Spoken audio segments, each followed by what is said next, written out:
Give me the heads up or the like button so maybe I can see that people are able to see my screen. Is that the screen is visible? Yes, we can see Anu. All right, okay. So about Core HRIR, it's a group which has been founded around 8 years back, and I'm not reading any slide.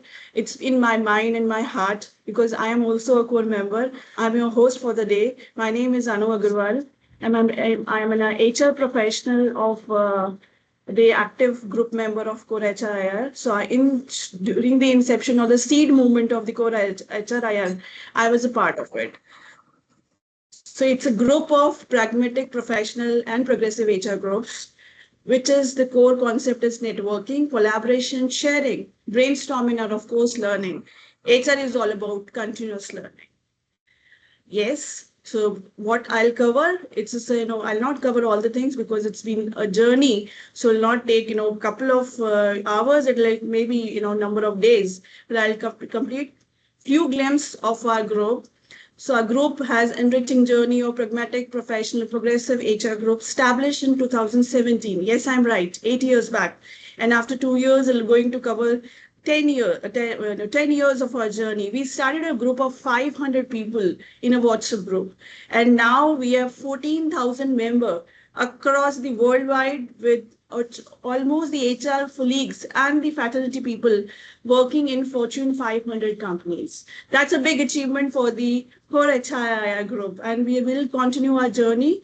This dwells in deep dining limbs of networking, collaboration, and sharing knowledge, brainstorming, and continuous learning.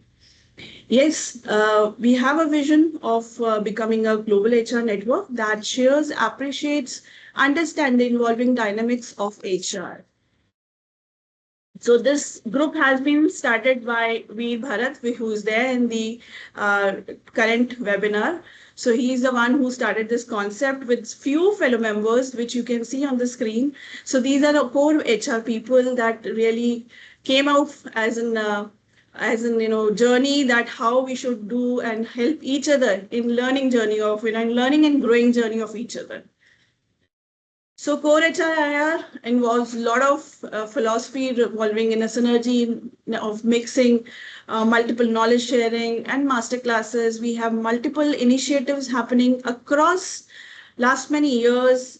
One of the famous is Chai Buddy. We started our Chai Buddy series, and it's been one of the fantastic the initiative of Core HIR. Then Core HR Learning Weekends connects Shining Awards masterclasses, webinars, candid conversation, conclave with the campus universities, and then now HRCI, one of the premium and the global accreditation certification, which been H for the HR specialized. Then we have career group also. So our members are from different Fortune 500 companies. You can see the names of the organization here. Even I'll just scroll it out, the glimpse which we are carrying on the Chai Buddy series. This is, not many professionals, senior professionals we have been working with us. Shining HR Awards. Yes, we have a couple of the series on Shining HR Awards. We had conclaves, different conclaves with the association with multiple big universities across pan India. So yes, we are not only in Delhi NCR, we are across Pan India and APAC. So we have Pune chapter, we have Bangalore chapter, we have Lucknow chapter with us. And also the global is the APAC chapter. So based on Singapore, one of our members is based in Singapore. We are also having these series, like one of the series is a webinar of right now we are into. It's a master classes we have been taking on very intellectual topics of HR, which is really helping each other of us and one of us to grow on the next level and bringing our horizon on the deep dive of HR aspects. So these are some claims. We may I introduce for the HRCI because we have the slide here. Yeah, sure, sure. Thank you so much. Thank you all for joining this the webinar. and I will introduce about the HRCI. So HRCI is a global accreditation body for HR professionals providing certification to the HR people, and it cover. So Anu, you are sharing that slide, or should I share? I have this one, the slide which is shared on the, which is HRCI slide. Is that the one? Okay, okay. Yes, Yeah. yes. I will cover in the last. Please continue. All right. Okay. Thank you, Veer.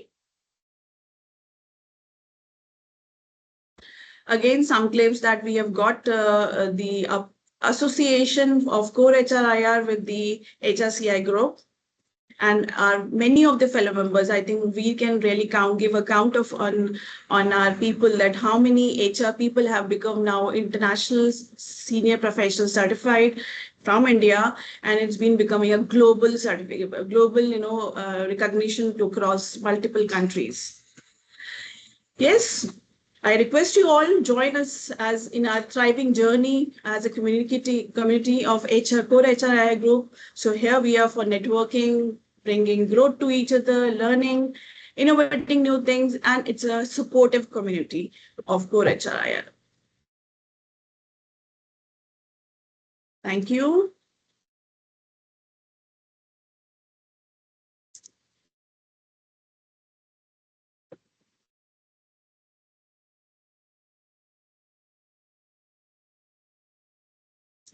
All right. Now I know that we are in the Power Pack session of mental health. That is a topic. Mental health, the new KPI, is a topic of today's webinar. And we have Gagandeep Singh, our trainer or the person who's going to give us a lot of guidelines on it. And of course, he's ready for giving a journey of 1 hour or 1 hour plus.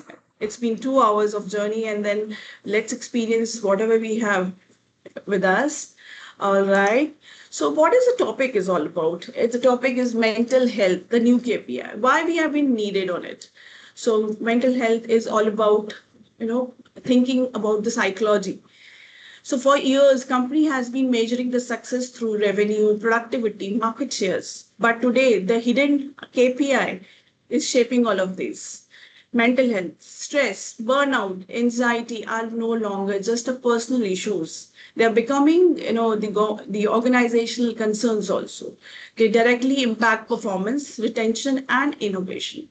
If mental health isn't tracked as seriously as a financial metrics, or the organizational risk losing their most valuable asset, their people. That is their people. Yes, people is the heart of any organization. Across industries, rising stress, burnout, attrition are costing companies in low or loss of low productivity or losing the talent or draining out the talent there. We treating mental health as a measurable business outcome. Companies can shift from firefighting crisis to building sustainable performance and resilience.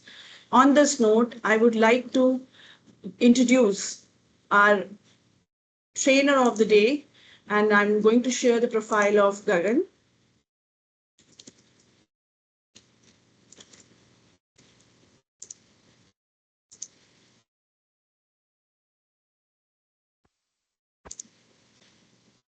Thank you, Gagan, for joining us this morning, and I'm very glad and entire team of Core HR welcome you to the board.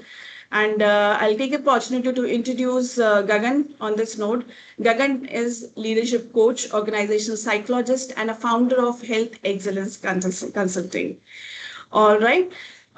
He's a seasoned consultant with experience in delivering corporate trainings, leadership development programs, and HR consulting services.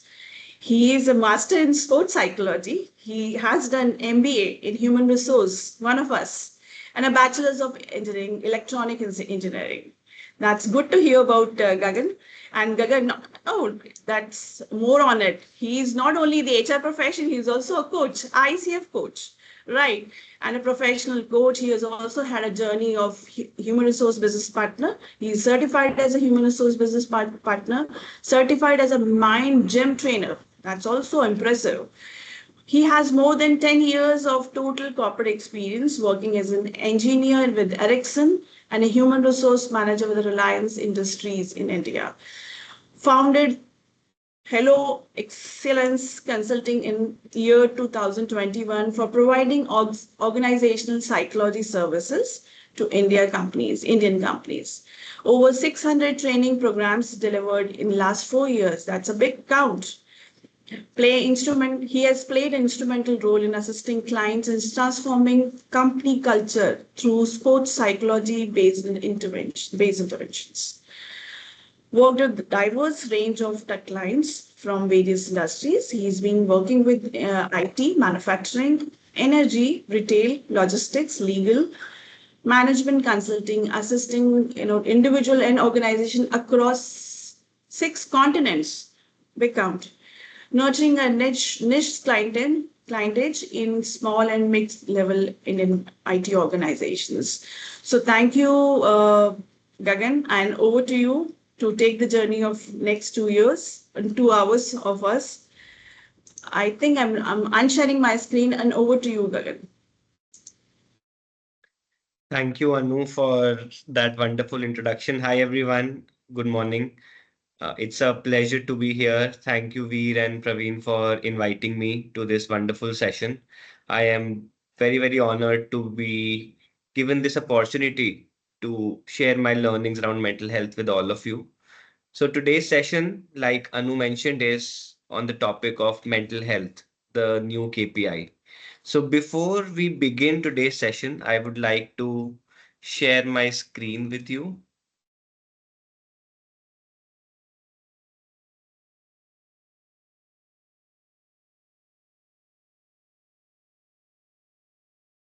Okay. So, like Anu mentioned, I am the founder of a company called Hello Excellence Consulting, and we do a lot of corporate trainings and leadership development work. We also do a lot of work around productivity and mental health. Some of the clients that I have worked with, some of the senior professionals I have coached. So, let's begin today's session. I want you all to participate. This is going to be a very engaging workshop. We are going to have a lot of activities. So feel free to answer, feel free to participate as much as you can. So let's begin today's session by a fun icebreaker. I want you all to look at the screen, and on the screen, you will see an image related to mental health. So you have to guess what that image means. What's the phrase or what's the word? So let's start. Let's try. What do you think the phrase means? Feel free to use the chat option if you wish. I don't know if we can unmute people, but if you want to use the chat also, that also works. What do you think this phrase is?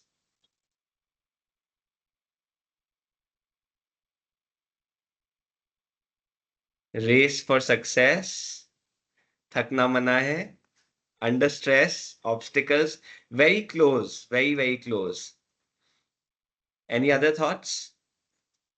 What could this figure mean? Run for purpose, constant stress, rat in treadmill approach. Okay. Yes, so you are pretty close. It is actually related to stress and emotions. It's running away from your emotions. All right. Good. Good job. Let's try another one. Oops. Oh, the slide went missing. How about this one? What do you think this is? Any guesses? Leading the way, mood swing. Awesome. Venu, you are absolutely right. This is mood swing. Good job. Good job, Giraj, also. All right, let's try a couple more. What do you think this is?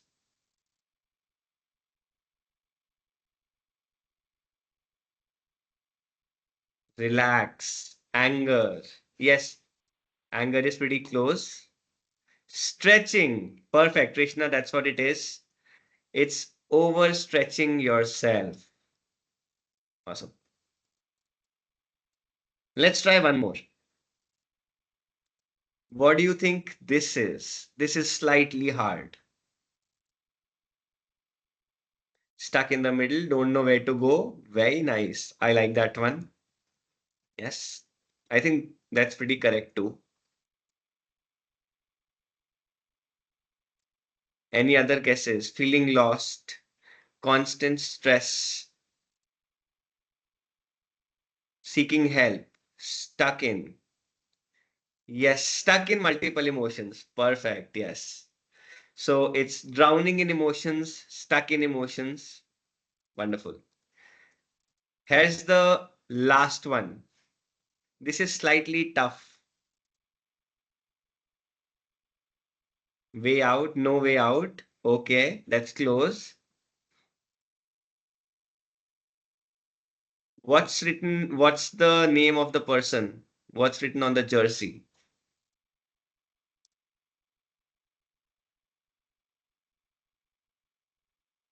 Bowled out, stressed. Can you connect stress with cricket? What's happening to the batsman here? Tracking the success, bowled out stress. We have a phrase, no? I am feeling stressed, dash.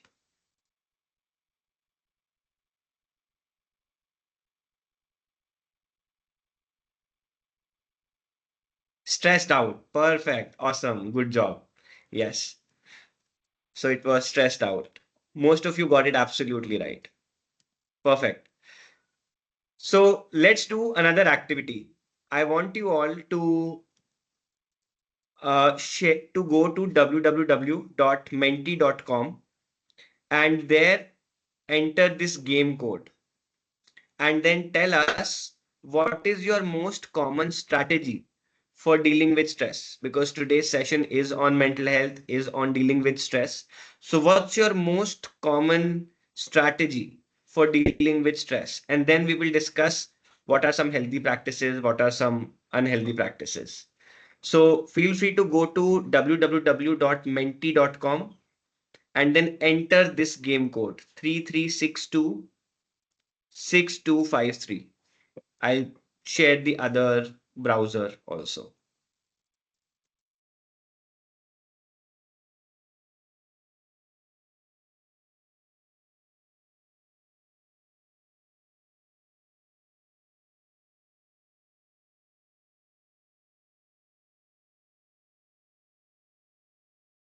You can also use this link. I am pasting it in the chat. And just click on this link and it will take you to the game.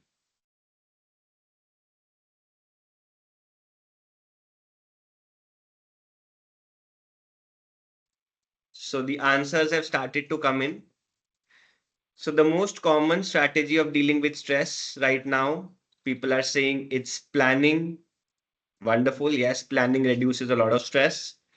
Deep breathing for 3 minutes, it gives a lot of mental clarity. Talking more. Yes, whenever we are stressed, we call up our family members, our friends, our loved ones, and that helps us reduce our stress. Daily workout, nature walk, eating good food, talking to someone close to me. Wonderful. Meditation, listening to bhakti songs and reading biographies of achievers who built from zero. So that also helps us relax. Very good answers. Sitting in silence, distracting myself from the stress point, understand what triggered my stress and work on it. Running, more communication, planning, deep breathing, sharing, calming down through deep breathing, isolating self from everything, and just try to be at peace. Exercising, weightlifting, very nice answers. Most of these are very healthy practices. I was also expecting someone to write smoking, alcohol, because those are very common when it comes to professionals. People do resort to those techniques. Of course, they are not healthy. So we will talk about what are the healthy ones and what are some unhealthy ones. Listening to peaceful songs, spending time in nature, eating good food, reading books, listening to music, sleeping. Wonderful. So let me now go back to the slides. Yeah. And because we've talked about stress and how people are dealing with it, let's also go through some of the research around stress and mental health. So, according to research, it's been found that 70% of employers believe that mental health has a significant impact on the organizational performance, not just the individual's performance, but also the organizational performance. Employees with untreated mental health challenges are less likely to be considered for promotions due to lack of perceived reliability. It's perceived reliability. So, people who are not able to deal with stress, who are not able to maintain their mental health, often are overlooked when it comes to getting promotions to senior positions. So, it's very, very important. If you want to be a senior level professional, if you want to rise up the hierarchy, if you want to become a CXO, then chances are that you need to be able to manage your mental health properly. And other people should also know that you're a resilient person.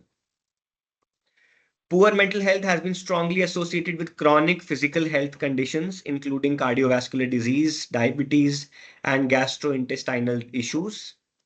And employees experiencing psychological distress report lower productivity and higher rates of absenteeism. In fact, it's not just limited to this. There's a lot of research which even points out to the fact that when people are stressed, it leads to reduced immunity in the body. In fact, a lot of you may have seen, young kids when they have a big examination coming up, they actually start having headaches, stomach aches, some of them start vomiting. And we as parents sometimes think that they're just, doing some drama or they're acting, but it's not that. When people are genuinely stressed, it's an evolutionary adaptation. People's immunity drops down, and because of that, they can catch a lot of diseases. So, chronic stress leads to elevated cortisol levels and can suppress immune function as well. So, there's so much research around stress, there is so much research around mental health. So, my question to you is, what exactly is stress? Everyone's talking about managing stress, but we cannot manage something unless we know what exactly it is. What exactly is stress? Is it a thought? Do we have stressful thoughts? Is it a mindset that a person generally is stressed out, so it's part of their mindset? Is it an emotion which comes and goes? So sometimes we feel stressed, sometimes we don't feel stressed. Or is it part of someone's core personality, which cannot be changed? So you may have seen some people who are always stressed. So it's part of their personality. So my question to you is, technically, what is stress out of these four things?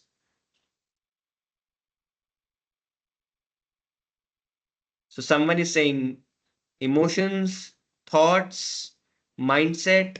Venu is saying, for me, it is a thought. My understanding is that thought leads to emotion. That's very close to reality, Venu. Yes. Thoughts lead to feelings, feelings lead to behaviors, behaviors again lead to thoughts. So, yes, you can have stressful thoughts.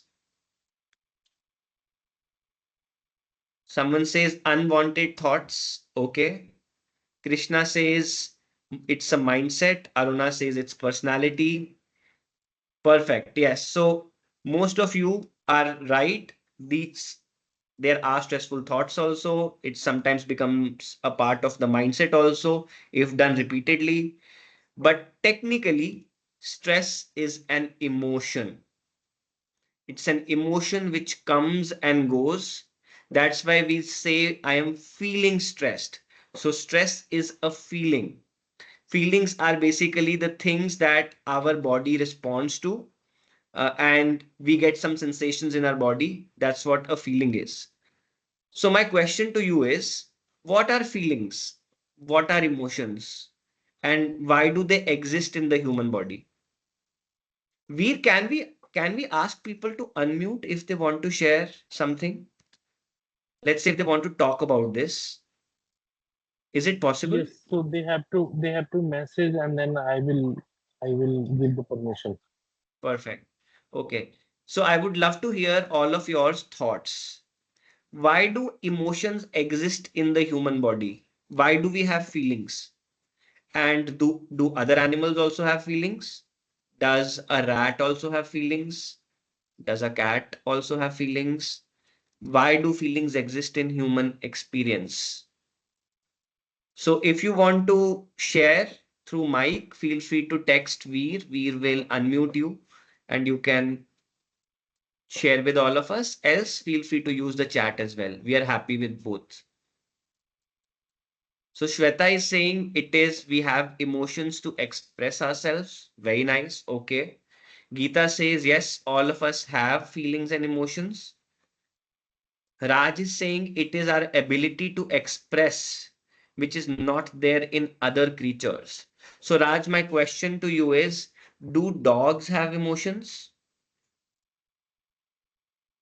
Are they able to express? Do cats have emotions? Does an earthworm have an emotion? So Geeta says yes. Mukesh says yes. Krishna says every living being has got feelings. Humans are blessed with opportunity to express and get recognized. Very, very nicely said. Absolutely right. Pariga says yes. Venu says we are social animals. Emotions are a part of life. So here's my counter question. So animals, we are understanding they have emotions, they have feelings. What about plants? Do plants also have emotions? Do they get angry, stressed, excited? Venu says yes. Geeta says yes. Now we have some technical definitions coming in. So Rajni says emotions are complex biological and cognitive responses that serve vital survival and survival functions in all living creatures. Yes, they act as adaptive mechanisms, helping us detect and respond to environmental threats and opportunities and communicate the needs to others. Wonderful. That's technically spot on.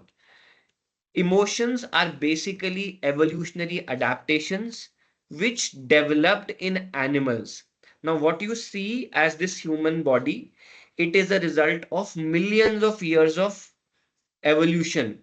And most of this time that we have spent on the planet Earth, we have spent in forests. We've tried to survive in those forests. We spent as cave people. And therefore, a lot of what you will see in our body, be it psychological or physical, it has some element of survival linked to it. So you are absolutely right, Rajni, that emotions are evolutionary adaptations. And the way it worked was that initially plants existed on the planet. Animals came after the plants. So plants were usually stationary. And because they were stationary, they did not have to move around too much. They did not have to monitor the environment too much. Although plants do have some mechanisms to understand what's happening around them, but it wasn't as well developed. When animals evolved from plants, slowly and slowly animals realized that they need to constantly monitor the external environment in order to survive. They need to know what's a threat outside, whether I can go in this direction or not. Should I stay safe here or somewhere else? So animals developed something called a nervous system. The primary job of a nervous system is to just scan the environment, scan the external environment. And once we scan the external environment, we understand what's happening around us, and then we can take action to survive. So all animals have a nervous system, be it an earthworm, be it a cockroach, rat, cat, snake, dog, even human beings. All of us have a nervous system. The more advanced the animal gets, the higher it is in the evolutionary chain, the more well developed the nervous system, which means human beings have the most advanced nervous system. We have very wide variety of emotions that we can feel. Other animals also have emotions, but their spectrum is slightly narrow. So human beings have more emotions. Other animals have less number of emotions, but they also have feelings and emotions within them. That is why you will see that a dog will feel sad, it will feel happy. Even a lizard will start running out of fear. Fear is an emotion when you go close to it. So that's the biology of emotions. The primary job of an emotion is to understand what's happening outside and then take appropriate action. And stress is just one of the emotions. There are so many emotions. Stress is just one of them. So let me just move forward. Now, if emotions help us interpret external data and take appropriate action, I want you to now guess if our external environment is pleasant, which emotion will we feel? Some people are saying, yes, plants also have emotions. Yes, they do. They have mechanisms. And as you move along the chain, they become more and more complex. So Krishna says happy. Yes. Anayat says happy. Perfect. So when your environment is pleasant, you feel happy. Perfect. What do you feel when your environment is uncertain? Any guesses? When it's uncertain. So Pariga says sad. Krishna says confused. Very nice. Anxiety, threat, fear, uneasiness, anxious. Perfect. So, stress or anxiety, when our environment is uncertain, we feel stressed or anxious. In fact, in our workshop, we will learn a very powerful technique that athletes use in international matches to reduce uncertainty and reduce stress. That will come later in the workshop after around 1 hour from now. So, yes, next question. What do we feel when the environment is not understandable? So, I am not able to figure out what's happening around me. What will I feel? Mukesh says stressed. Any other guesses? Vishal says confused. Perfect. Geeta says restless. Vyata says confused. Absolutely. We will feel confused. So, if you see, emotion is nothing but a report card of the environment. If your environment is pleasant, you feel happy. Environment is uncertain, you feel stressed. Environment is beyond your understanding, you feel confused. Let's say environment is okay right now, but it's going to get a lot better. What do we feel? It's going to get really nice. What do we feel? Something nice is going to happen. Which emotion will I feel? Hopeful, very good. Anayat says hopeful, optimistic.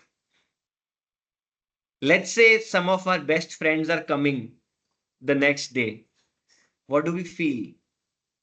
Happy, excited, yes. So when your environment is going to get better, you feel excited. Last one, when we lose someone from our life, what's the emotion that we feel? We feel lost, grief, absolutely, grief. So when we lose someone from our life, we feel grief. So as you can see here, emotions are nothing but interpretation of our life circumstances. Once we understand what is happening in our life, we can take proper action. That's the fundamental biology of emotions. So whenever you have to understand emotions, this slide is your Bible. Emotions are just data that your brain is giving you about your life. Emotions are like a signal trying to tell you that there is something important happening in your life. So, if it's a signal, if the primary job of an emotion is to give you a signal, what should we do with it? What's the ideal response to a signal? If someone is signaling us something to us, what should we do? Act, address. Listen. Perfect. Geeta, good job. Krishna, good job. So if the primary job of emotion is to just give you data, then you should listen, you should act. So the best stress management techniques are now what we are going to discuss.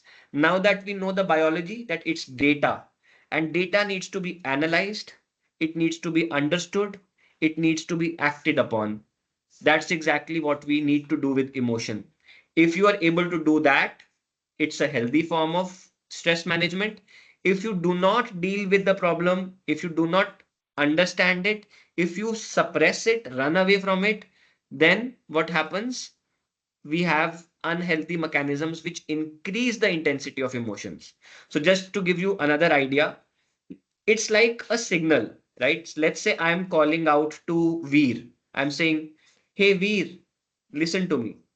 Hey, Veer, listen to me. And he's not listening. He's running away from it. What do I need to do? I need to increase my voice. Hey, Veer, can you listen to me? Can you listen to me?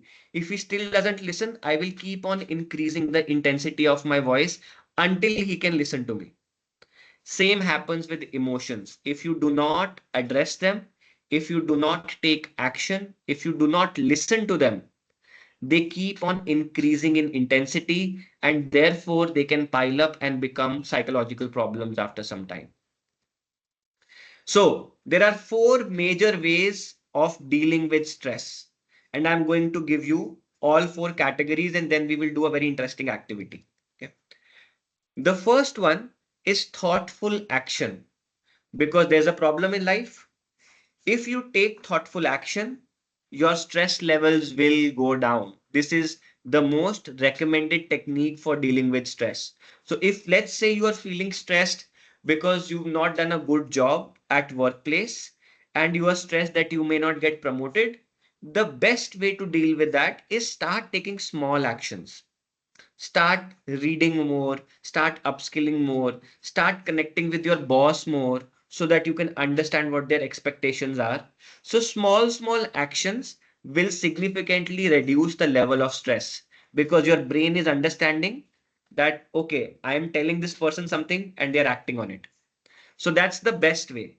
But sometimes we have problems in life where we cannot take any action. Let's say we lose someone from our family, someone passes away, or let's say someone has a breakup, they can't go back to the partner, or let's say you fail in an examination and you can't take any action right now. Then what do? We cannot take any action at that time. So at that time, the second best technique is called processing technique. Processing technique means we are listening to what the problem is, but we can't take much action. So let's say if I if let's say if uh, if someone from my family passes away and I cannot take action, maybe I can think about it, introspect, talk to others about the good memories that I shared with them. When I pay attention to the problem, then the intensity of emotion goes down, the intensity of grief goes down. That's why it's very important to connect with people when you are in a situation like that. So that's processing techniques. Processing techniques basically mean talking to someone, introspecting, journaling, going for therapy, just paying attention to that specific problem which is causing stress. That's number two. Let's say do not have the mental energy to process something. We don't have energy to sit down, journal, go to therapy, talk to someone. In those cases, we can use something called a distraction technique. Distraction technique means where you don't solve the problem, you don't take any action, you just step away from the problem for some time. After some time, the problem solves itself. So, for example, for those of you who are married, let's say you get into a conflict with a partner, sometimes you don't have to immediately address it. So let's say if you get into a very strong verbal argument with your partner, you don't have to immediately go back and resolve the conflict because they may be feeling very triggered at that time.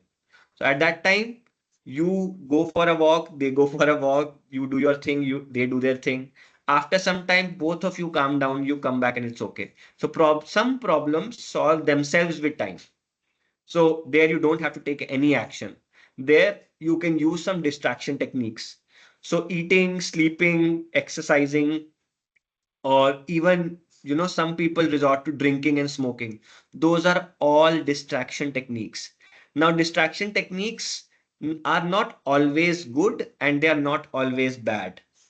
If you are using distraction techniques for big problems in life and they are not getting solved, then it's a bad thing. But if you're using distraction techniques for addressing small things which sort themselves out, then it's a good technique. So each technique has its own merit and demerit. Fourth one is called mindfulness technique. Mindfulness techniques are basically your hobbies. Anything that reduces your intensity of thoughts brings you back to the present moment. For example, some people like dancing, some people like listening to music, some people like cooking, some people like reading, some people like playing, some people like interacting with animals. Anything that brings you back to the present moment reduces the cognitive overload on your head. It's a mindfulness technique. So sometimes mindfulness techniques can be the same as distraction techniques. Because if, let's say, I am feeling stressed because of my promotion and I love playing football and I go play football instead of working harder at office, then it's also a mindfulness technique and it's also a distraction technique, right? Because it's not solving the core problem. And last one, probably the most important one, is your nature-based techniques, which means your body was made for a specific type of environment. And if you go back to that environment, then you are able to reduce your stress levels. Because we evolved in jungles, in forests for millions of years, whenever we go out in the sunlight, we feel less stressful. Whenever we sit in the grass, we feel less stressful. Whenever we interact with other human beings, we feel less stressful. Whenever we go out and exercise in the natural environment, when we get fresh air, we feel less stressful. So the idea is human body was not made for this type of environment, living in rooms, closed up, all alone, not talking to people. That's not a natural environment for us. So our body is like that machine which feels out of shape. When you give this machine its natural habitat, it feels better, it feels less stressed. So those are your basically five major stress management techniques. Very, very scientific. Every technique has its own merit. Every technique has its own demerit. Sometimes you can take action. Sometimes you need to process. Sometimes you need to distract. Sometimes you just need to practice some mindfulness hobby. And nature based techniques, if you see, I have put as a fundamental platform here in the pyramid because nature based techniques need to be followed every single day. So, every single day, you should get some sunlight, get some fresh air, talk to people, make sure that you're exercising a little so that your physical machinery is up to speed and stress is not caused. Any questions till now? Because this is a very scientific framework. Any questions related to this, feel free to unmute yourself or feel free to write in the chat.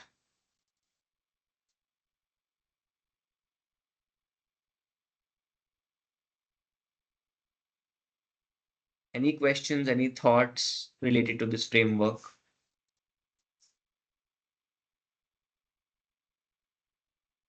Krishna says good to go. Awesome. Thank you, Krishna. Other people, any thoughts on this? Because now we are going to do an activity based on this framework. So Geeta is asking, depending on the severity, we work on the action? Yes. So Geeta, it depends what the problem is.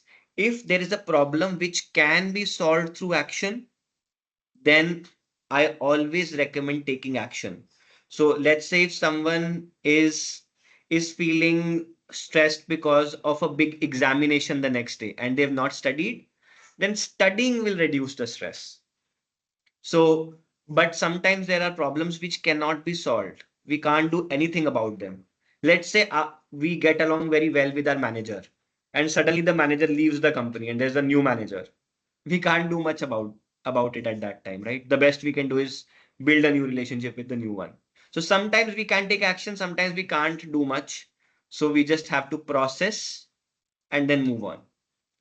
Venu says not clear on distraction techniques. Okay. So Venu, distraction techniques are to be used where there is a small problem in the short term which will solve itself. There you can just use a distraction. For example, let's say I'm feeling a bit low today. It's just the mood. There's no big problem happening in my life. I'm just feeling low. So then maybe I can just go out, have a good time, eat some street food, and I'll be better. So that's a distraction technique. Or let's say there's, a lot of time this happens when we are feeling low. Let's say someone is going through a breakup, their friend will come and say, hey, let's go for a movie. So distraction techniques are those techniques which make you feel good for some small amount of time. And after you come back from the technique, if it doesn't solve the problem, then stress increases.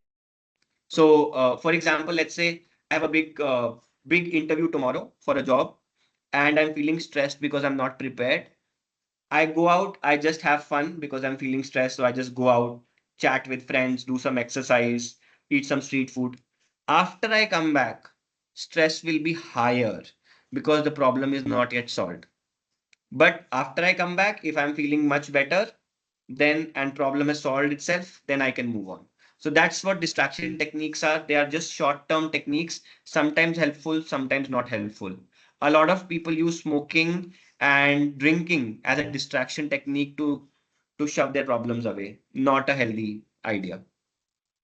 So Geeta is saying, so we draw a line between that which is in our control and those that's not in our control. Yes, absolutely. Perfect. Geeta, you understood it perfectly. Venu says substitute with some other activity. Yes, sometimes we can substitute, sometimes we can't do anything. So, for example, let's say if somebody passes away in our family and they are no more with us, then no activity can help. Grief will stay there for maybe months together, maybe sometimes years. The best you can do is process it by talking to people, journaling, going to therapy, and there you can just process the emotion and then emotion goes down slowly. So it just stress goes away slowly and slowly. So sometimes there you can take action, sometimes you can't take much action. Okay, so now what we are going to do is we are going to do an activity, very nice activity. On your screen, you will see all four categories of intervention. These are called positive psychology interventions. Very small things that you can do in your daily life to reduce stress. So what you need to do is all four categories, you need to pick one from each category and tell me which one that is. So, for example, there are four techniques: processing techniques, distraction techniques, mindfulness techniques, and nature based techniques. All four are important. You can use all four of them at different times. What you need to do right now is you need to pick one from each category, take 5 minutes, and then tell me which one it is. Processing techniques are for long term problems, distraction techniques are for short term problems. Mindfulness techniques are, let's say, when you're feeling low and you just want to practice a hobby to feel better. There's a lot of negative thoughts coming, you want to reduce them. Mindfulness techniques are for that. And nature based techniques you have to do every day, every single day. So I have put down a list. Yellow ones are the ones that are my favorite. So I've just marked my favorite ones. So you can pick one from each category and then tell me which one you are going to use for different times. So take 5 minutes and I would love to hear you. So if you can text Veer, he will unmute you. And if you want to talk about your favorite activities, you can. So let's take 5 minutes. It's 11:25 right now. We will again start discussing this at 11:30. Then just to inform you that I have already given permission to all attendees for the mic, so they can unmute Okay, by raising their hand. perfect. So now all of you have the ability to unmute yourself. So feel free to unmute yourself. If you want to come on camera, feel free to come on camera. We would love to hear what you have to say about this activity.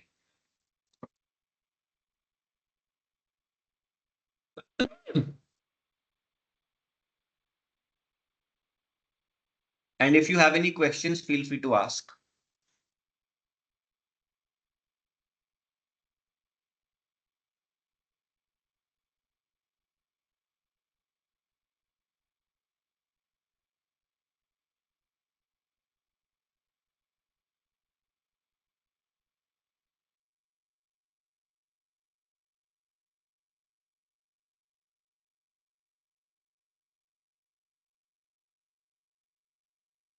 Geeta, we can't hear you.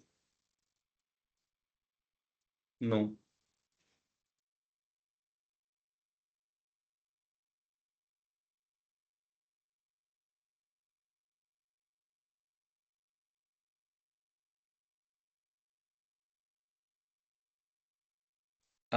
You are visible now, Geeta, but not yet audible.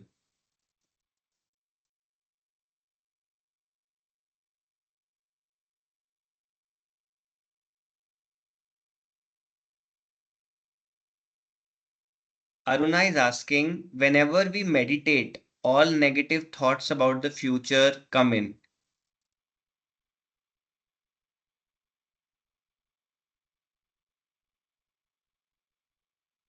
Yes.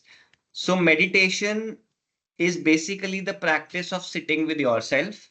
And because the primary job of your brain is to think about things happening around you, meditation, during meditation, you will have a lot of negative thoughts. In fact, negative thoughts are very, very natural. At any given point of time, you will have more negative thoughts than positive thoughts. And that's also an evolutionary adaptation. It helped us identify problems in our life and fix them. So, negative thoughts are not bad. It's an adaptation by the human body to make sure we fix pain in our life because pain hurts more than pleasure. Uh, Pain hurts more than pleasure gives comfort. Therefore, negative thoughts will always be more compared to your positive thoughts. So they are very natural. So while meditating, you are supposed to have a lot of negative thoughts. It's very natural. Geeta says my audio has a problem. Okay, Geeta, why don't you share your thoughts in the chat?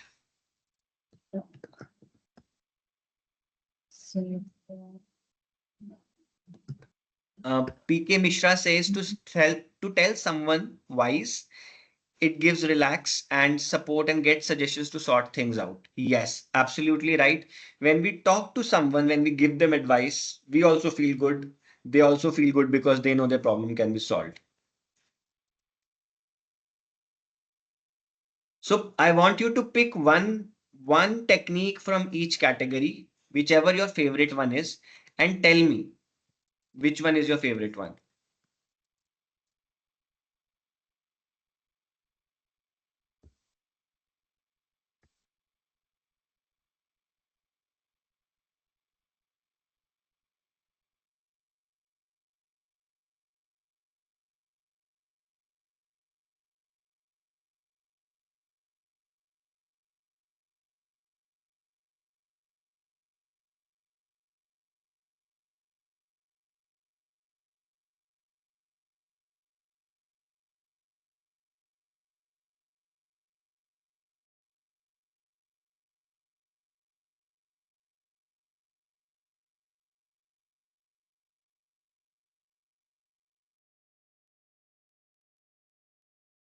So I want you to fill this up in the chat. I have posted a message in the chat. Tell me which is your favorite processing technique, favorite distraction technique, favorite mindfulness technique, and favorite nature based technique.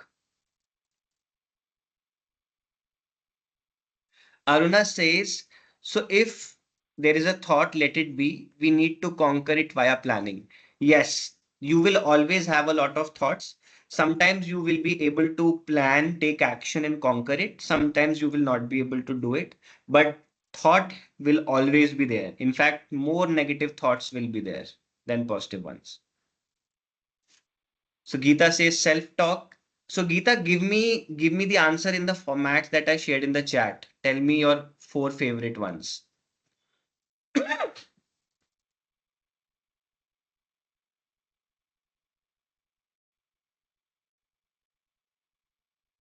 I'll also pin the message in the chat so that you can use it. Venu says favorite processing technique is I use journaling and self-talk or writing. Yes, so journaling is very powerful because when you sit down and write, basically whatever thoughts you are coming to your mind, you are focusing on them, you are paying attention. Because you are paying attention, emotion will go down.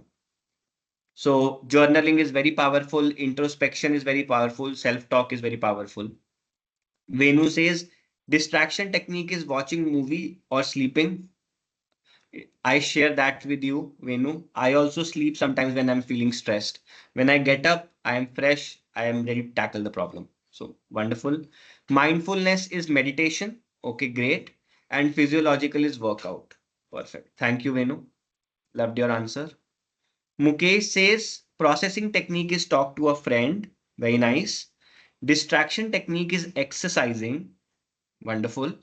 Mindfulness technique is meditation, and nature based technique is gardening. Oh, yes. Okay, so now I have to cover this one.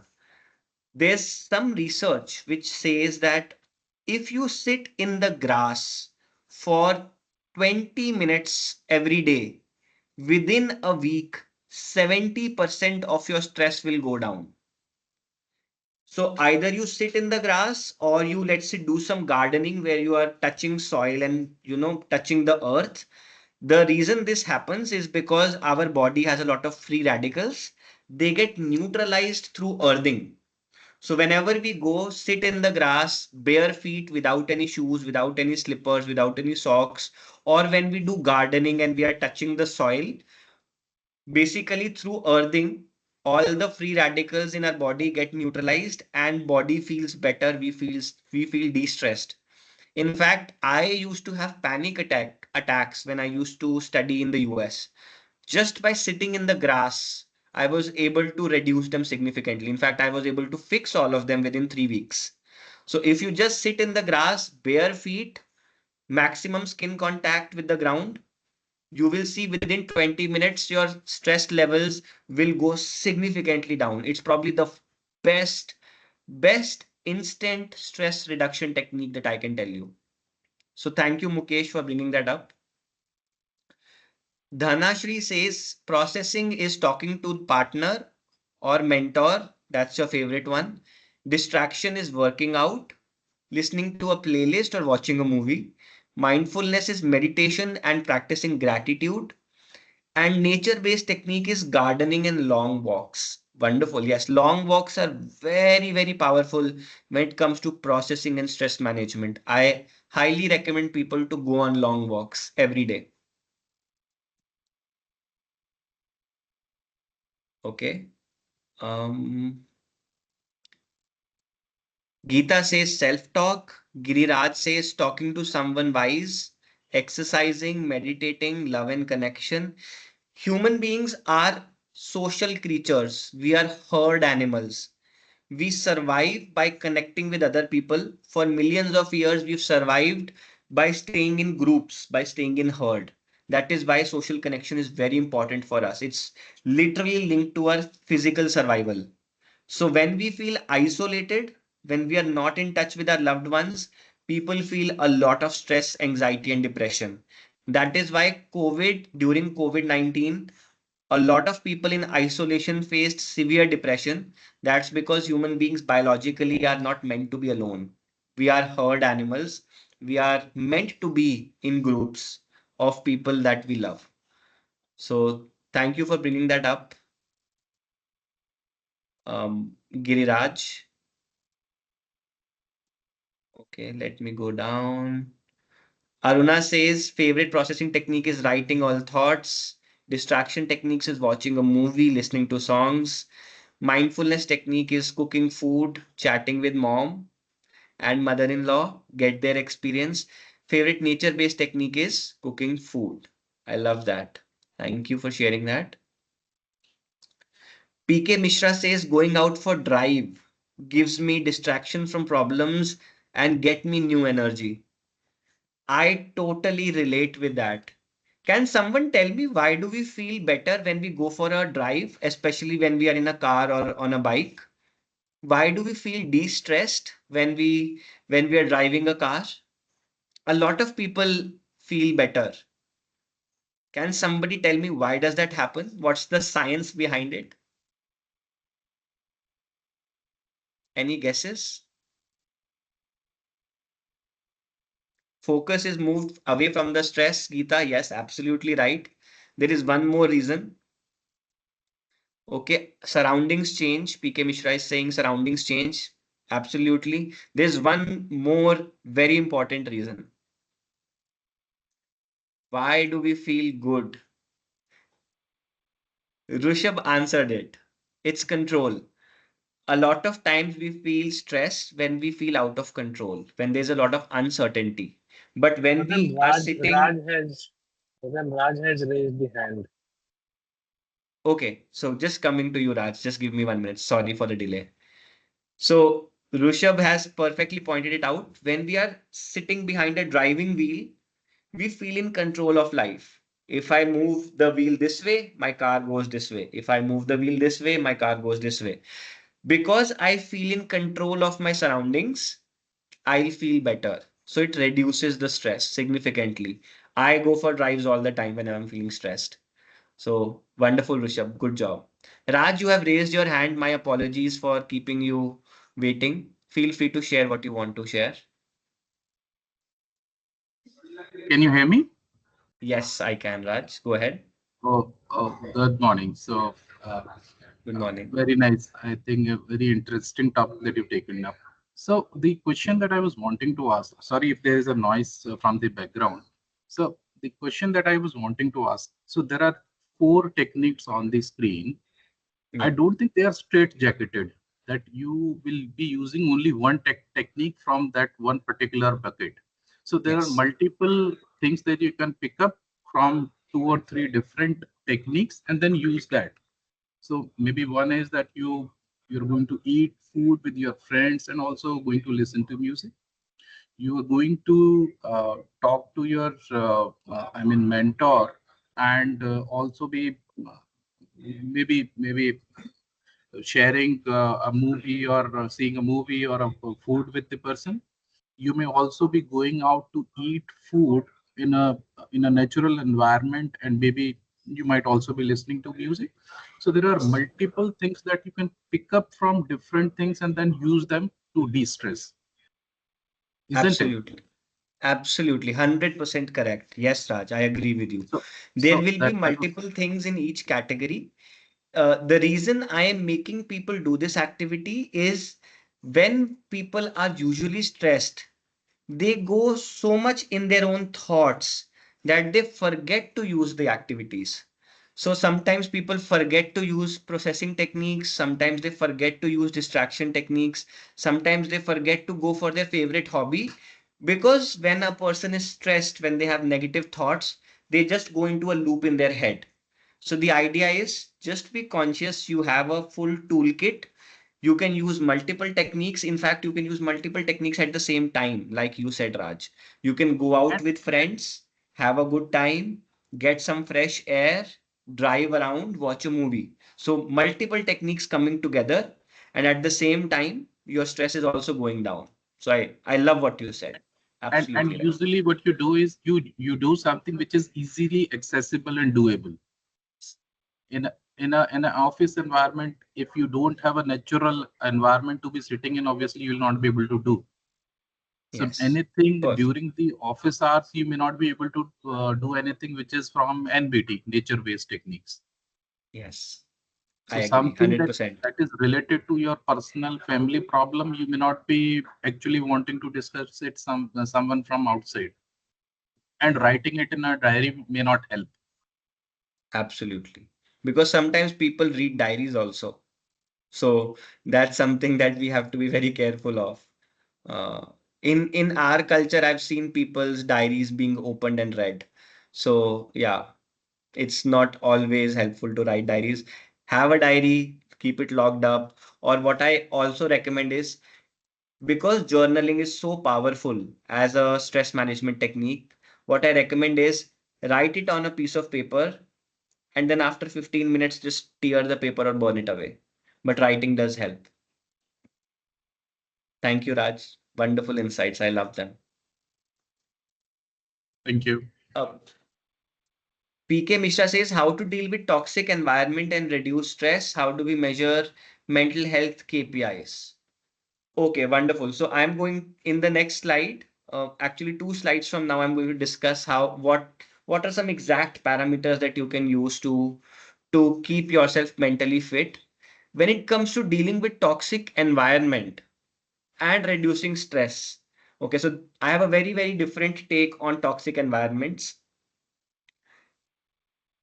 Could you tell me what does a toxic environment mean? Does it mean a workplace which is not congenial? Does it mean some toxic relationships in life? Does it mean a boss who you don't get along with?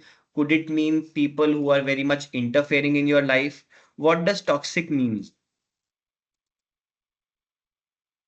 It's a very good question.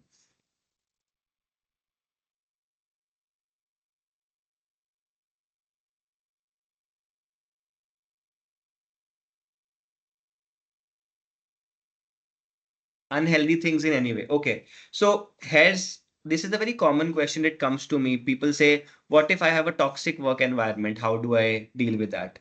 So to that, I have a short-term solution and a long-term solution.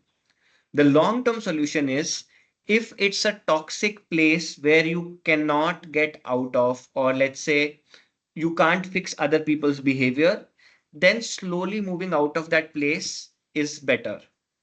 But most of the times, what we perceive to be toxic is usually not as much toxic as we think.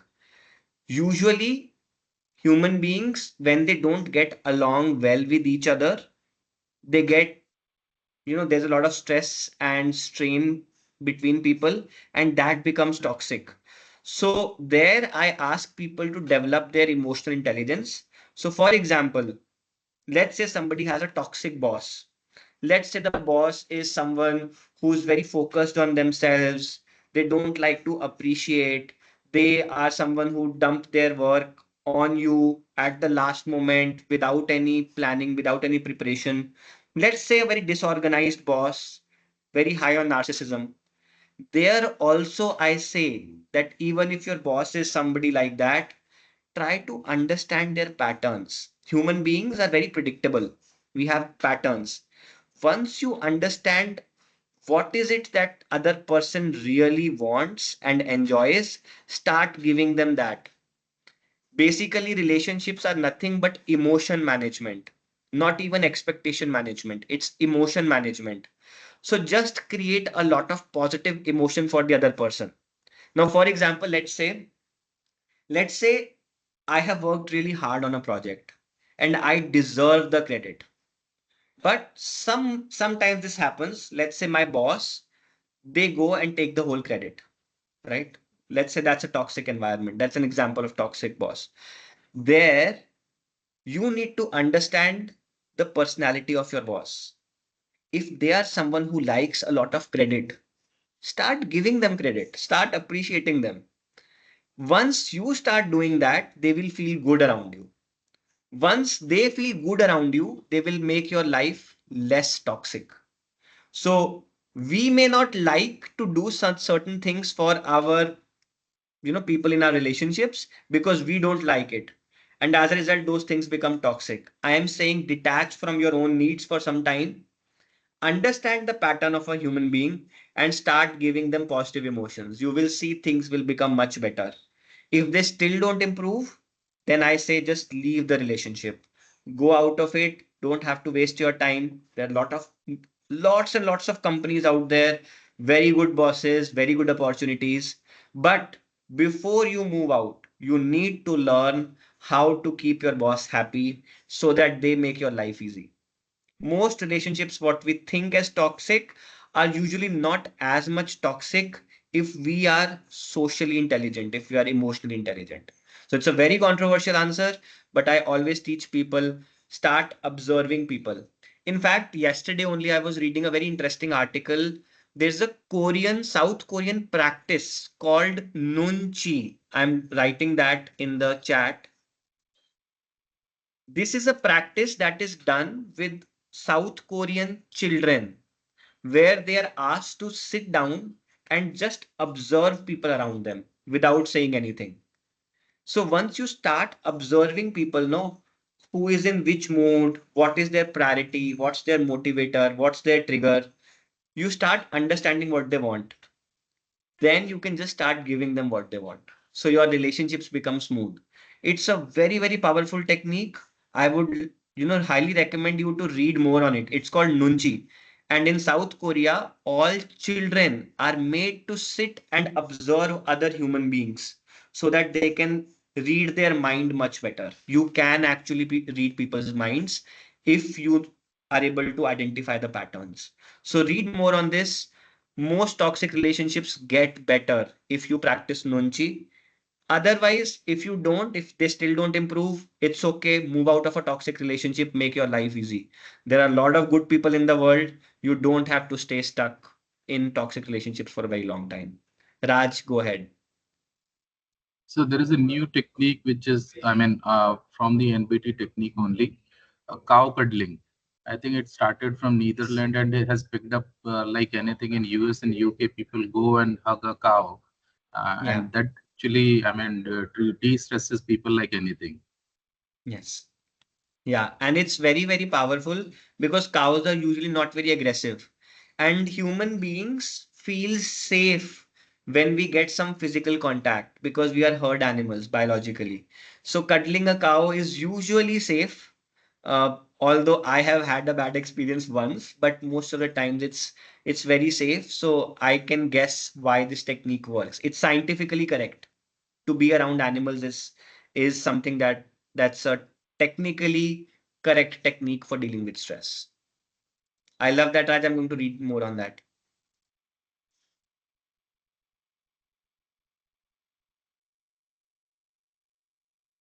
Okay.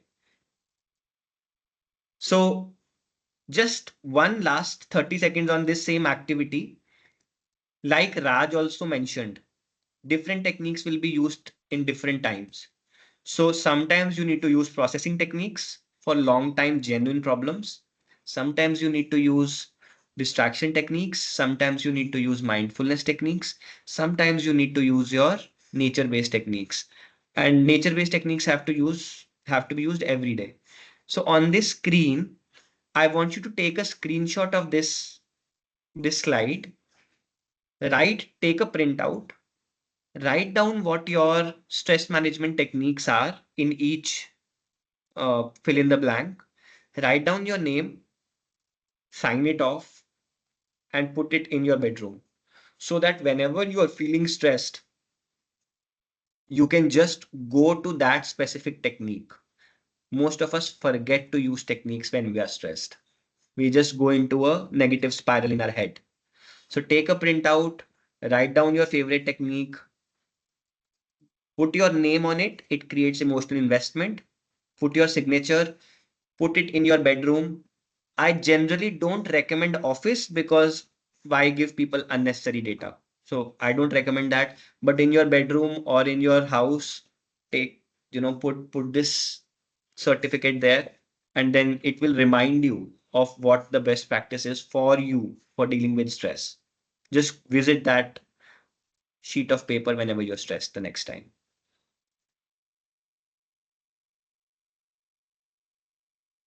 Rajni says influence also creates stress. Humans are vulnerable to other people's thoughts.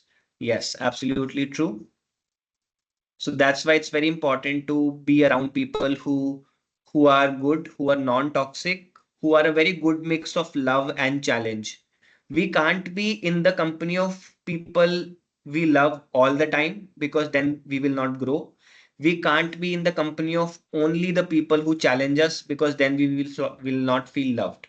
So the circle that we have should be a good mix of people that give a lot of support and love, and it should also have a mix of people who challenge us, who push us, who make us come out of our comfort zone so that we also grow as a human being and we become more resilient. Okay, a very interesting study was done with Catholic nuns and priests. More than 1,000 Catholic nuns and priests were interviewed, and they were asked for a permission. Very, very famous study. This is probably the best study on mental health till date, because it's a longitudinal study. It's not just a cross-sectional study. It happened over a very long period of time. And basically, scientists were trying to understand what keeps a brain healthy. Someone in the chat asked, what's the KPI for maintaining mental health? This is the KPI. So what the scientists did was they asked people, a bunch of nuns and priests from the church. They started asking them, what are some techniques that you follow to deal with stress? And they also studied their brains. So what they said was, after you die, we are going to pull out your brain, we are going to study your brain, and we are going to understand how your brain's physiology affected your life. So 1,000 Catholic nuns and priests, they gave a sign off on this. They agreed that after we die, you can study our brain, you can pull out our brain physically and study it. Fascinating outcome of this study. What they found was that there were a lot of people who had Alzheimer's disease. Alzheimer's disease is basically a neurodegenerative disorder where people start forgetting stuff. Their brain literally starts to degenerate, it starts losing its parts. So the scientists wanted to study how can you keep people healthy, especially the ones with Alzheimer's. This is what they found out. They found out that some of the people who had died, who had very normal lifestyle, they had no problems at all. When they cut their brain open, they saw that they had very severe Alzheimer's.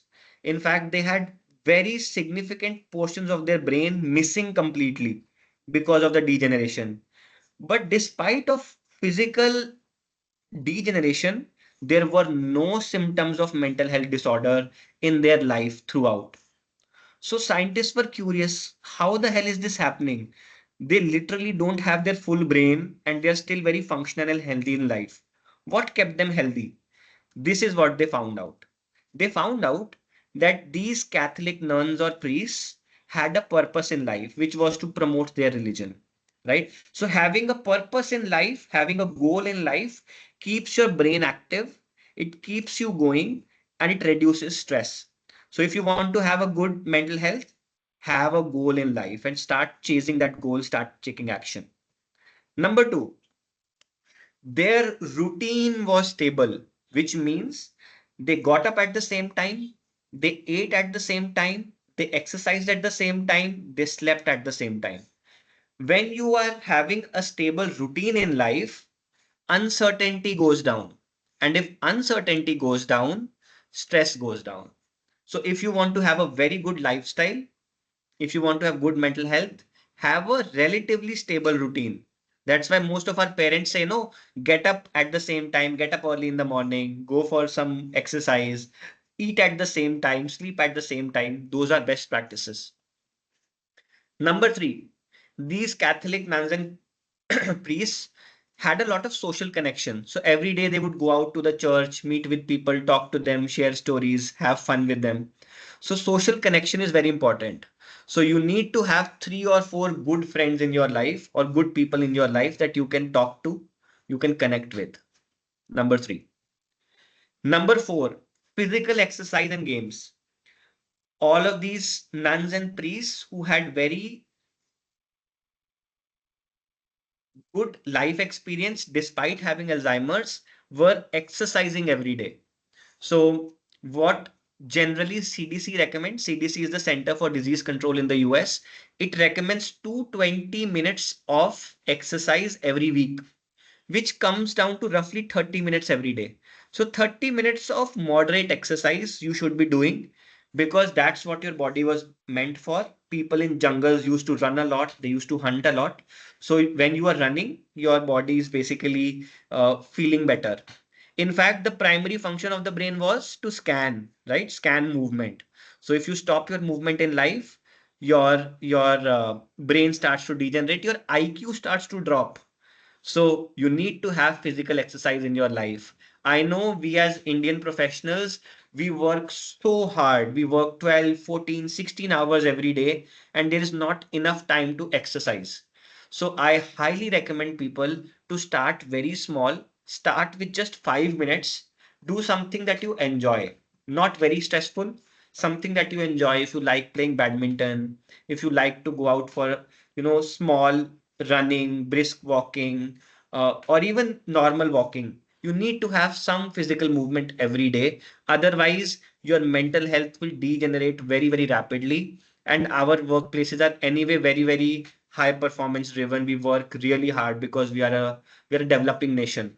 So we compared to other developed countries, we work almost twice or thrice as hard. So physical exercise becomes very, very important for us. And last was that they kept their brain stimulated through Sudoku puzzles. Basically, they were doing challenging stuff to keep their brain active.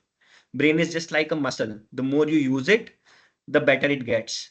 So if you want to have good mental health, have goals, take actions, set a routine, challenge yourself, but not too much. Keep your brain active. Have a strong social circle and exercise regularly. These six things are your KPIs that you need to track on a daily basis. If you want, feel free to take a screenshot of this slide.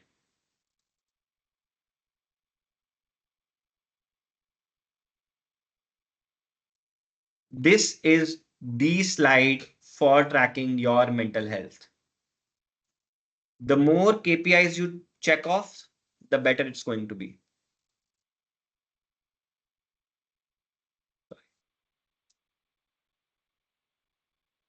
Okay, now the last part. Any questions till now?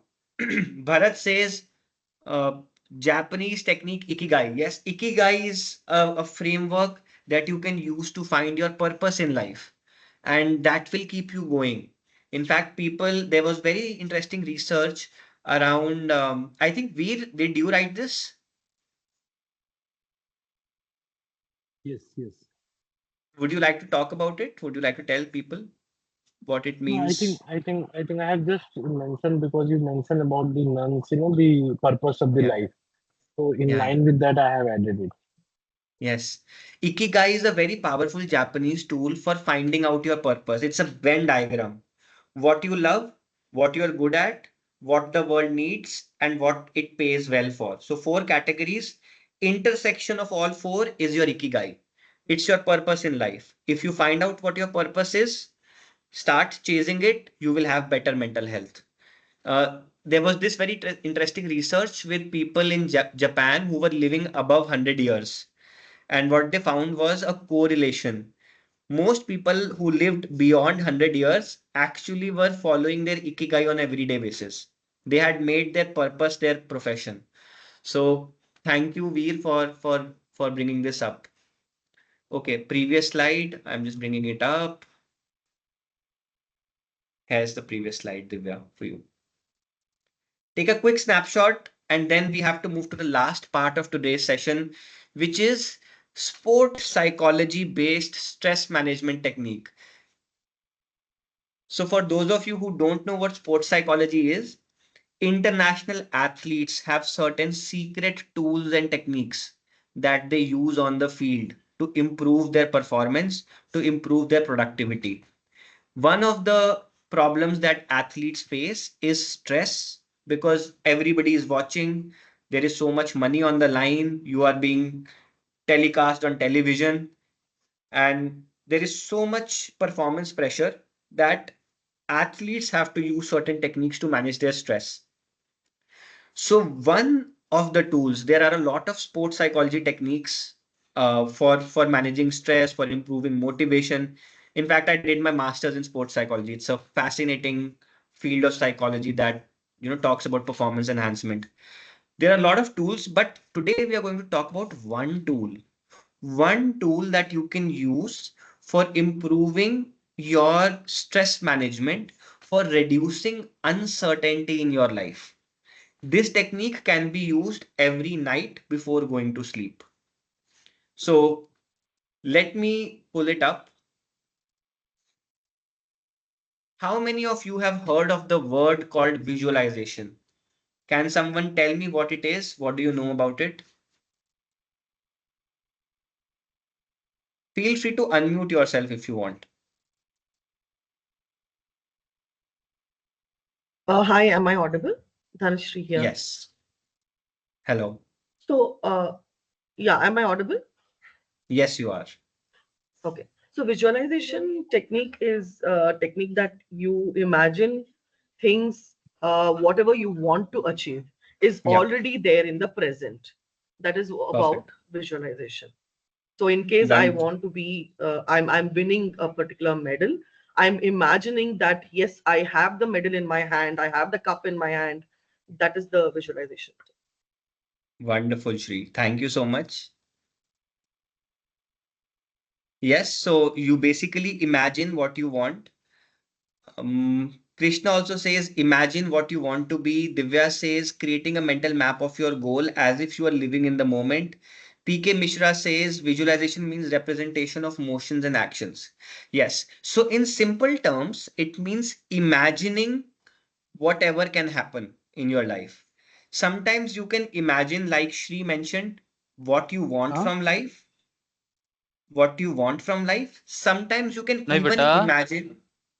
ऐसा नहीं करते sorry बोल दिया sorry sorry बोल दिया नहीं sorry बोलने से माफ कर देना चाहिए Yeah. So sometimes you can visualize the things that you want. Sometimes you can even visualize the things you don't want. Now, how does visualization work? A lot of you may have heard of visualization from the point of view of law of attraction, that you visualize what you want and it comes to you. In sports psychology, there is an one added element of research.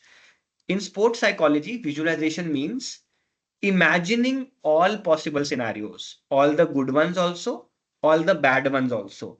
Now, the reason is that whenever you visualize, basically you are imagining in detail what it feels like to be in a certain situation. It can be good also, it can be bad also. Now, because human brain cannot distinguish between reality and imagination, that's why our dreams feel so real to us, because brain cannot make any distinction between whether this is real or imagination. So when you imagine something, the same parts of the brain get activated that get activated when it happens in real life. For example, let's say I'm a cricketer, and if someone put a device on my head which measures my brain activity when I'm hitting a cover drive. So let's say I hit a cover drive, they measure my brain activity, they make a map. They see, okay, this part of the brain was active, this part of the brain was active, this part of the brain was active. Now, if I close my eyes and imagine myself hitting a cover drive, no, it's the same parts of the brain that get activated. The only thing is the intensity of activation is slightly less. So visualization is basically net practice for real life. So it need not be just positive, it can be a net practice for negative things also, because negative things also happen all the time. So in law of attraction, people teach that we should only visualize positive stuff.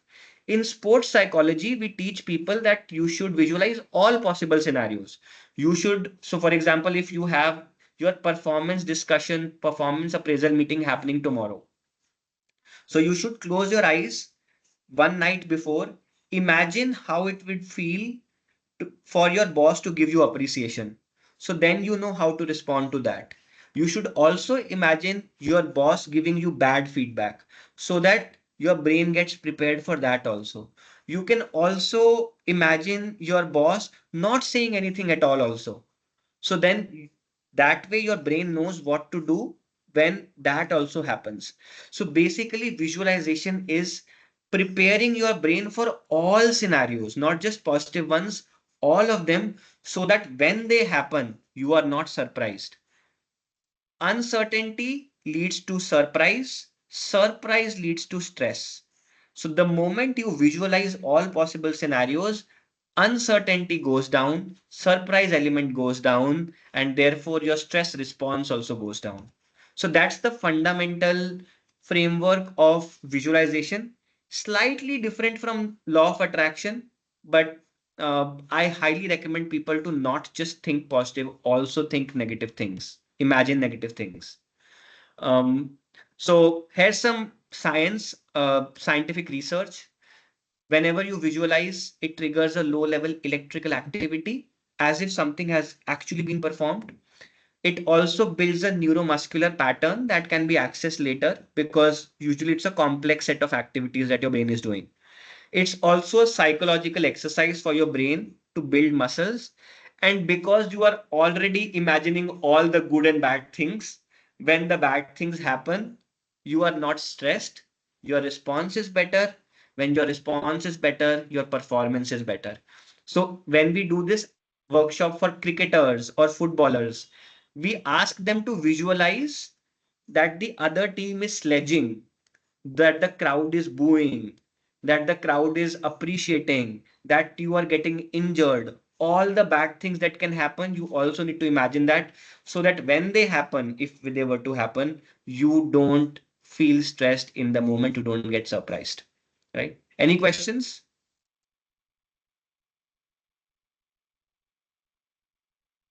Okay. Also, if you visualize things, it also leads to manifestation. Like Shri mentioned, you visualize good stuff, it comes to you. Because you are thinking about things that you want, chances are you will take action around it. So it also leads to manifestation. There is an added element of attraction as well. So if you have a goal, you keep thinking about it, chances are you will take some action. So it leads to attraction of good things also. So we are now going to do an activity. We are we are going to first play a video of a very famous football star called Robert Lewandowski.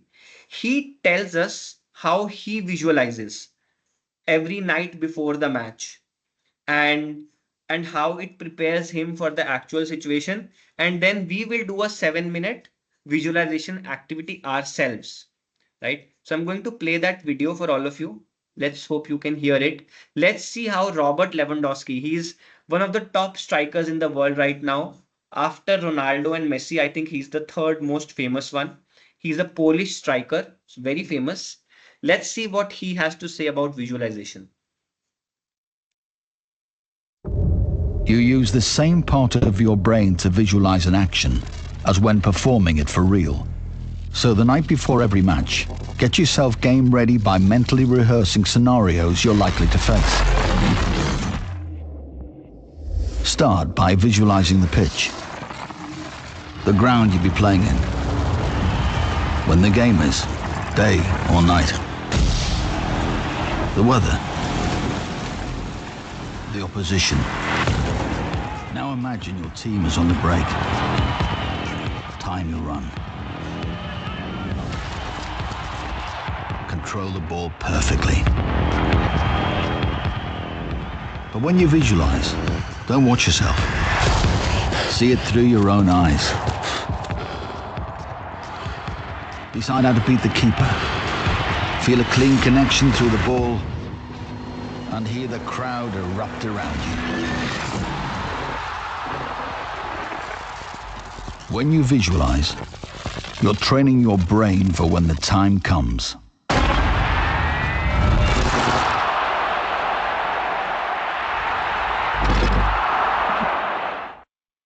So visualization is one of the most powerful techniques that athletes use.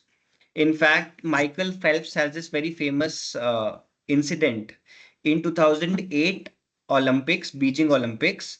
Michael Phelps was competing in 200-meter butterfly event, and the moment he jumped into the pool, his goggles got filled up with water. And some of you who are into swimming would know that if your goggles get filled up with water, you can't see anything at all. You don't know where the line is, you don't know where to go.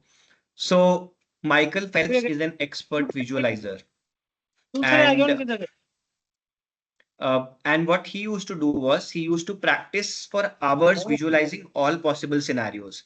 He used to visualize how he would feel if he was coming first, how he would feel, how he would respond if he was coming second, how he would respond if he was coming last, how he would respond if his goggles got filled up with water, how he would respond if his goggles were like completely taken off. So because he had visualized that specific scenario for hundreds of hours, when it actually happened, he wasn't surprised. He just went about with his strokes. He knew exactly when he would touch the wall. He came back and he won the gold medal. He talks about that specific event in his interviews. I would encourage you to go back and watch them. And that's one of the reasons that when you visualize a lot, all possible scenarios, you are not surprised. So let's do an activity now. This is a 7-minute activity. We are going to do some deep breathing first, and then we are going to do a visualization activity. So I want you all to just find a comfortable place, and we are going to start a meditation activity in like 20 seconds.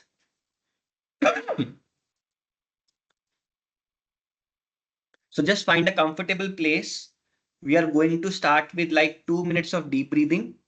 Then you are going to imagine certain scenarios.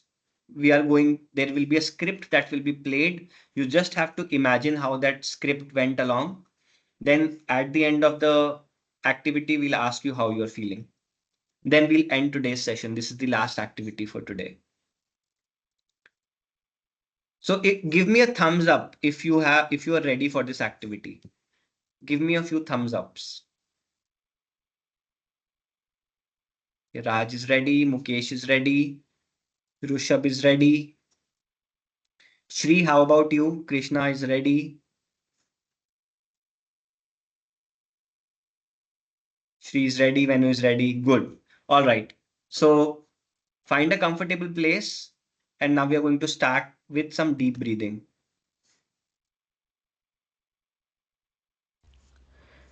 Welcome to the visualization activity. This total activity will take 5 to 6 minutes of solitude. We are going to combine deep breathing with a visualization exercise. Deep breathing and visualization enhance human productivity. If you are attending this workshop online, feel free to switch off the camera and mute yourself. Make sure you find a quiet and comfortable little place to sit and close your eyes. Calm your mind before you get started.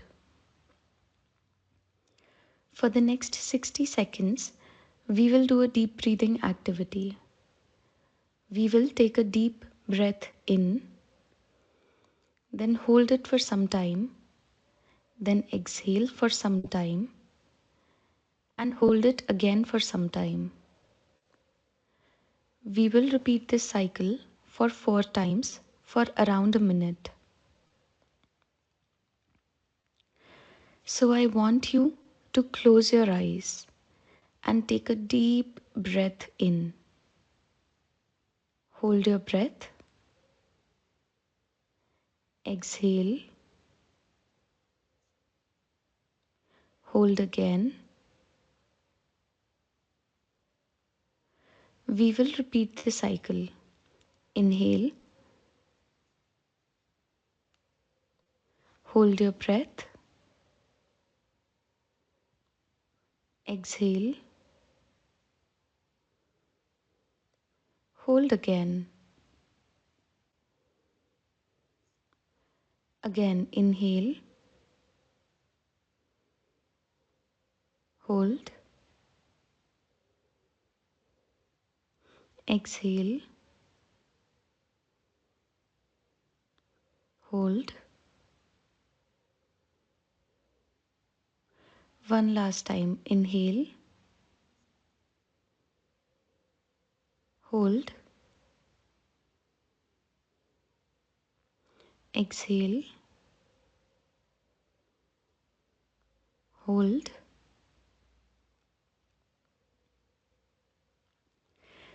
Keep your eyes closed, and now we will do a visualization activity. I will give you some instructions, and you have to imagine exactly what I am telling you. Try to make this imagination as real as possible. So keep your eyes closed and imagine yourself waking up in the morning. You had the best sleep and are feeling very energetic right now. You receive a reminder notification on your phone about today's presentation, for which you have been preparing since the past 1 week. You feel excited to reach the office 30 minutes before the meeting and impress everyone with your work. You take a shower and walk towards the cupboard to pick your favorite outfit.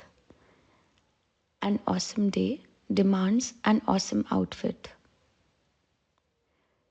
As soon as you pick the outfit, you realize that the laundry guy has burnt it while ironing. You are feeling furious at him and want to kick him. He just ruined an outfit worth 10,000 rupees. But you also realize that you cannot do much about it right now. So you take a deep breath and calm yourself down. You pick another dress and get ready. To your surprise, you actually look better in this outfit. So you smile at yourself and feel good about it. After getting ready, you book an Uber and are now waiting for the cab to arrive. It is just 1 minute away. And oops, the cab driver cancels the ride. You feel frustrated, but again, there is nothing you can do about it.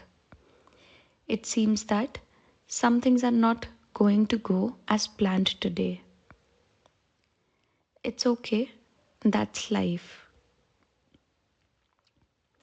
So you take a deep breath, calm yourself down, and try again. This time, you find a cab and leave for work. There is some heavy traffic on the road, so you reach just in time for the meeting. You are feeling anxious and your heart is racing. Thank God you just made it in time. You take a deep breath and tell yourself that you have prepared well for this presentation. And today, you're going to deliver the best presentation of your life. You smile to yourself, enter the meeting room, and deliver the presentation with full confidence. Everybody is happy with your work. You did. After the presentation, your manager appreciates you for a job well done. He also tells you that the client is very happy. You punch your fists in the air with a feeling of accomplishment. Despite all the setbacks, your mind has overcome the past emotions of anxiety and fear. The small disappointments in the morning were just momentary hiccups. You did a fabulous job of recovering from them. With this positive mindset, you return to your work desk and finish the rest of the day. After completing all your work, you go back home and get some well deserved rest. You have a wide smile on your face. What a topsy turvy day it was. But in the end, your resilience prevailed. Open your eyes and tell us about how you felt about this activity.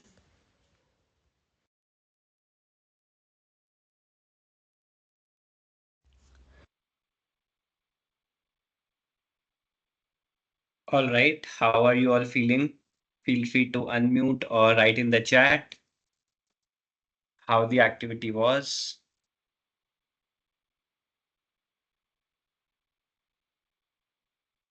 Shri says feeling accomplished. Geeta says relaxed. Mukesh says very good. Awesome. So that's how a usually day looks like. There are some things that go according to plan. There are some things that don't go according to plan. Krishna says truly energetic, truly energy bite. Shri says there's a dash of happiness. Mukesh says feeling very good. Wonderful. Raj, you want to say something?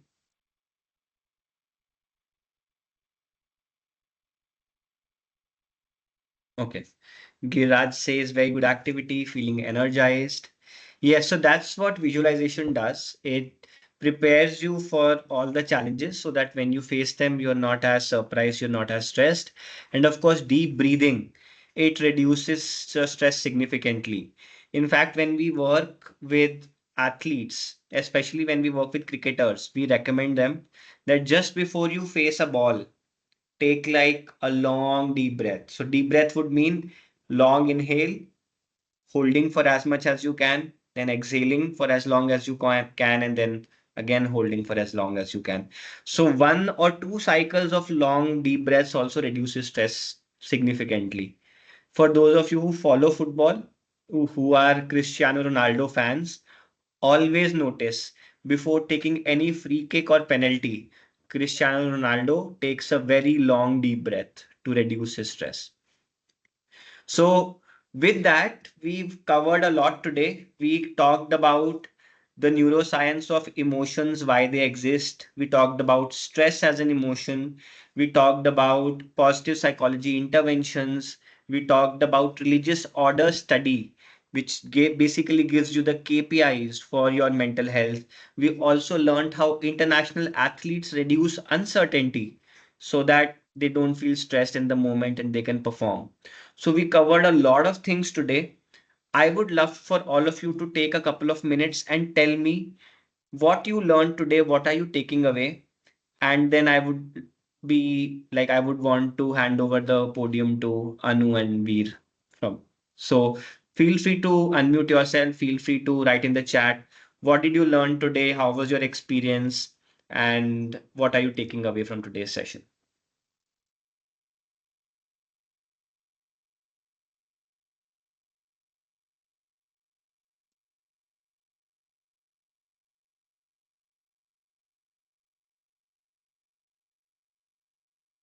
Yes, Raj, go ahead. So interestingly, what we just saw, I mean, this word visualization and manifestation, even I had not heard about it from my school days and college days. I used to do that, that how is going to be my next day or next week about a particular event. So, and Yes. how I used to feel, really honored and to be seeing myself in that situation that I'm really boomed that uh, I've imagined this and this has happened with me.